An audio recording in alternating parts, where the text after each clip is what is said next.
Welcome to this fascinating exploration of early forms of religious expression. Before there were elaborate temples or codified scriptures, our ancestors looked to the natural world, to spirits, and to their ancestors for guidance and meaning. First, let's talk about mana, a concept originating from Polynesian and Melanesian cultures. Mana refers to a spiritual energy or force, a kind of cosmic electricity that resides in objects, people, or even places. Picture a waterfall cascading down a mountainside. That waterfall might be seen as a place of immense mana, its power palpable. Or imagine a skilled hunter who consistently brings back food for the tribe. That individual might be attributed with strong mana, an unseen force that contributes to their success. Mana is a way of explaining why some things feel extraordinary, imbued with a sense of awe or reverence. Magic, the art of bending reality to your will. It's a concept that has fascinated and mystified humans for millennia. It's a concept that has captivated humans for as long as we've gazed up at the stars and wondered about the forces shaping our lives. From the earliest days, humans have looked to the heavens, seeking answers and trying to make sense of the cosmos. In its essence, magic was one of the earliest attempts to control the mysterious forces of nature.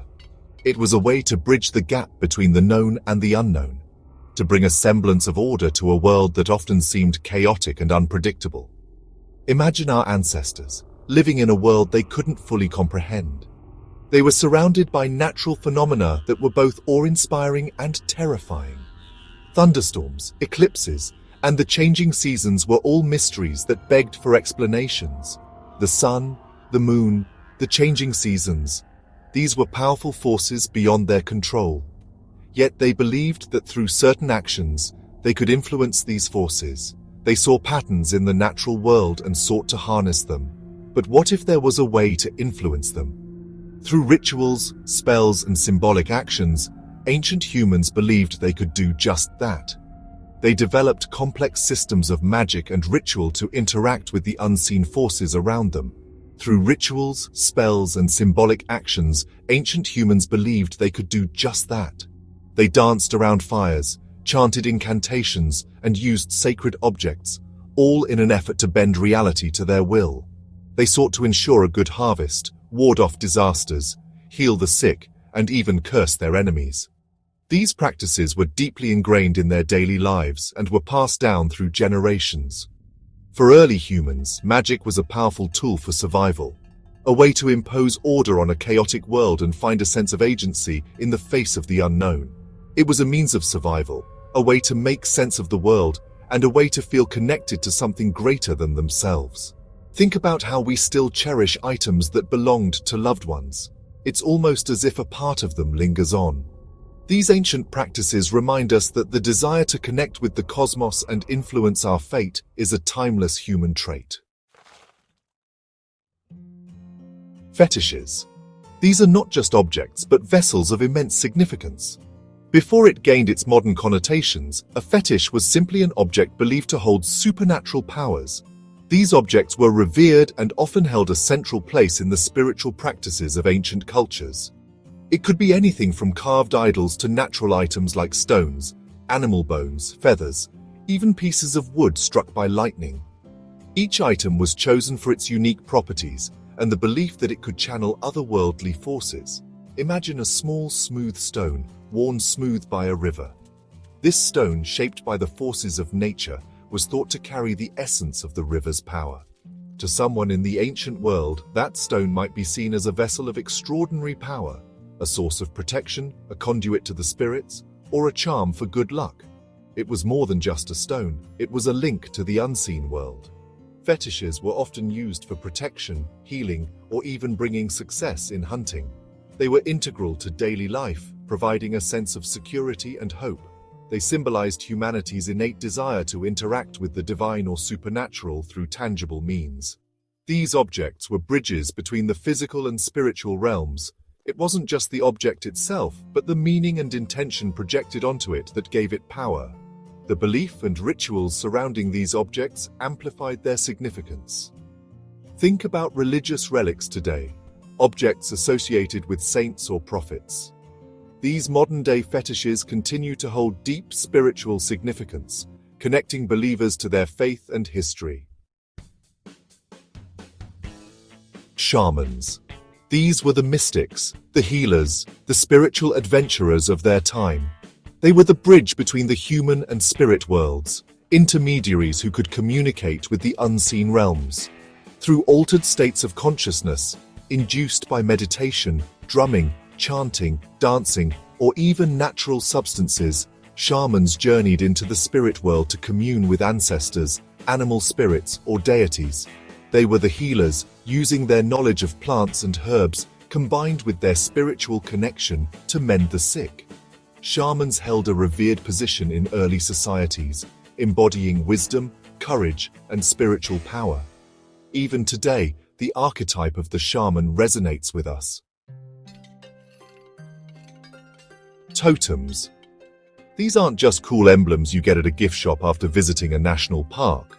They are emblems of something far more profound, a tribe or clan's ancestral identity and connection to the natural world. A totem is an animal, plant, or natural feature considered sacred. It's not about worshipping the totem itself, but about recognizing the qualities it embodies and seeking to emulate those qualities.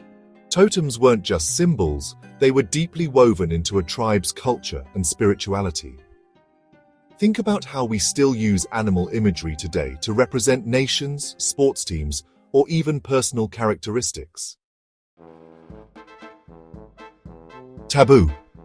The very word carries a weight, a sense of forbidden knowledge. It speaks to the boundaries we establish between the sacred and the profane, the permissible and the unthinkable. Taboo refers to actions or objects that are forbidden because they are considered sacred or dangerous. Breaking a taboo was believed to bring misfortune, not just to the individual but to the entire community. In many early societies, touching sacred items, eating certain foods, or even speaking the names of the dead during specific times were strictly prohibited. These taboos served a purpose. They maintained social and spiritual harmony. They remind us that our actions have consequences, not just for ourselves, but for the web of life around us.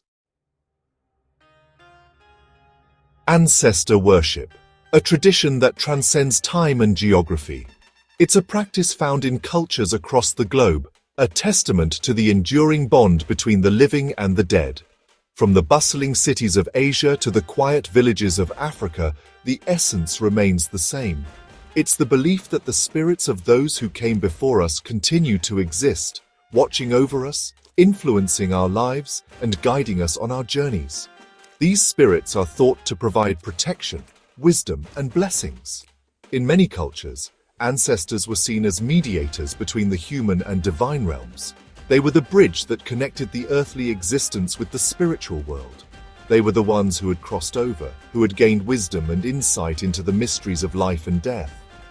Their experiences and knowledge were invaluable to the living.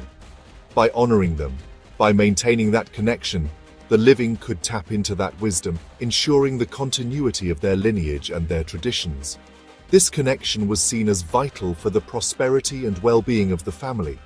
Ancestor worship wasn't just about remembering, it was about maintaining a relationship that was nurtured through rituals, offerings, and the sharing of stories. Even today we see echoes of ancestor worship in our reverence for our elders, in our family traditions, and in the ways we remember and honor those who have passed on. This reverence is a testament to the enduring legacy of our ancestors and the timeless nature of their influence on our lives. As we've journeyed through these early forms of religious expression, mana, magic, fetishes, shamans, totems, taboos, and ancestor worship, what becomes clear is that these weren't isolated practices. They were threads woven together into a rich tapestry of belief, a holistic system that helped early humans navigate the mysteries of existence. These early forms of religious expression provided that explanation. They offered comfort in the face of uncertainty, a sense of control in a world that often felt chaotic, and a framework for understanding their place within the grand scheme of things.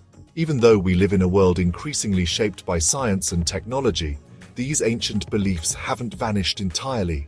They linger on in our folklore, in our mythology, in our art, and even in our modern religions. Understanding these early religious expressions gives us insight into the human quest for connection, meaning, and transcendence. Thank you for joining me on this journey through the spiritual landscapes of our ancestors. If you found this video insightful, please like, share, and subscribe for more explorations of history, culture, and spirituality. See you next time.